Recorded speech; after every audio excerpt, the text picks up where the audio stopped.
yo ho, hey ya, you are nande ho, oh ya wane ho, oh hi na, you ain't ho, howie na, die na we are hey ya. Yo ho, gayo, hey ya, you are nande ho, oh ya wane ho, oh hi na, you ain't. Ms. Shenandoah, on behalf of the Department of Justice, I would really like to thank you for joining the task force that's been established by the Attorney General to look into the issue of children's exposure to violence for American Indian and Alaska Native children. We'd like to thank you and Senator Byron Dorgan for joining us in this enterprise. Well, thanks for having me. What an honor, an amazing honor. Thank you. Well, it's our pleasure, certainly. Can you tell us a little bit about your background?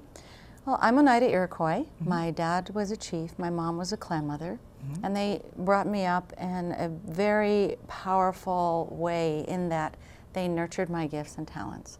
And in the Iroquois way, that's what we're supposed to be doing.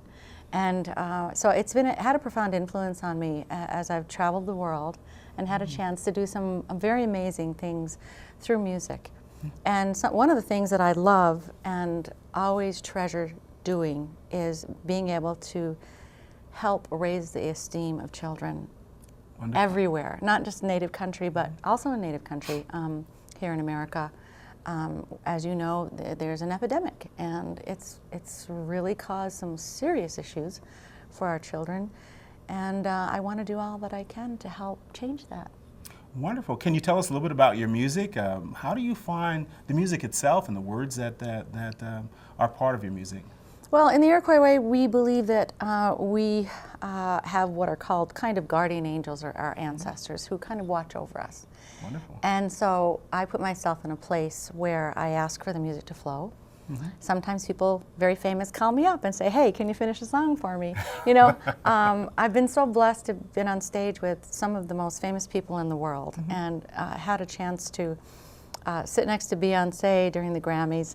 Wow, and, that sounds exciting. Nominated 3 times. Oh, and terrific. Finally won the Grammy and have a lot of music awards. But to me, it's not the awards that really define who you are as a human being. So we all have a place and a purpose on the earth, and a right and a responsibility to those into 7 generations from now.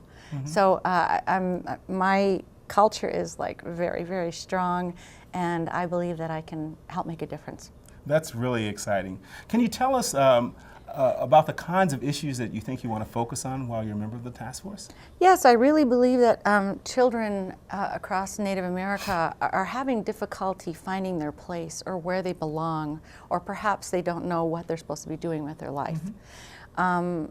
I've been working with the Tribal Law Policy Institute for 6 years and helping to identify people in the crowd who, you know, need someone to tell them, you are a good person, you do have a voice, mm-hmm. you are, you know, a human being who deserves to live on this planet and without fear, but to be who you are as a natural person, to live in harmony and balance.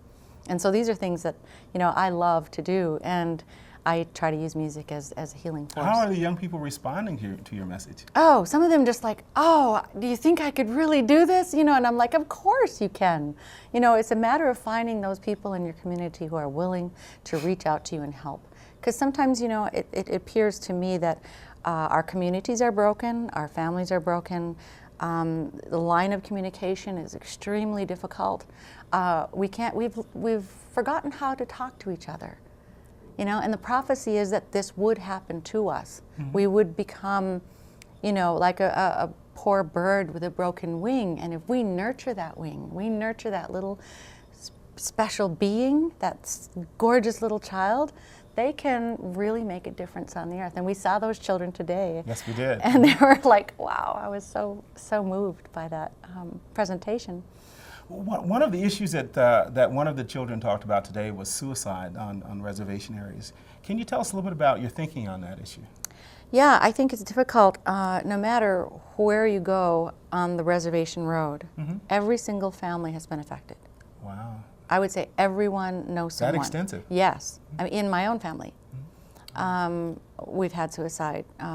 There's been so many young people to date that end their life tragically via drugs, alcohol, or just ending their life because of violence. And something that's happened to them, maybe not under their control. But what I want to do is to help teach these children that there is another way. They can actually find a place. They can rise up from where they are, that there are people who believe in them and will reach out to them. That's wonderful. What additional message do you have to young people that you really want them to hear? Well, I think a lot of young people are waiting for someone to listen, waiting for someone to believe in them and to tell them that they can have a future.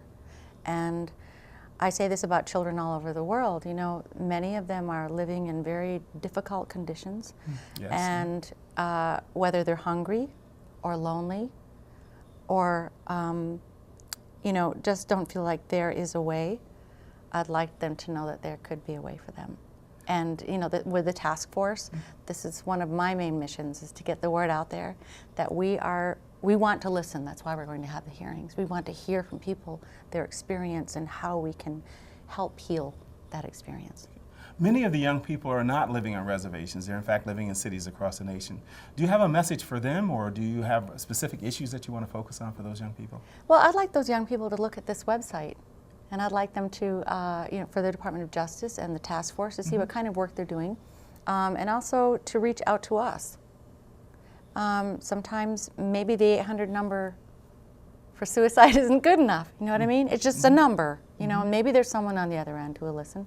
But I'm hoping that there will be more programs for young people to engage them, to find out what their talents are, to nurture their talents and their gifts, whether it be sports or music or drama or art, or our Native people are extremely gifted when it comes to the arts. We will rise up, we will rise up, we will rise up and see the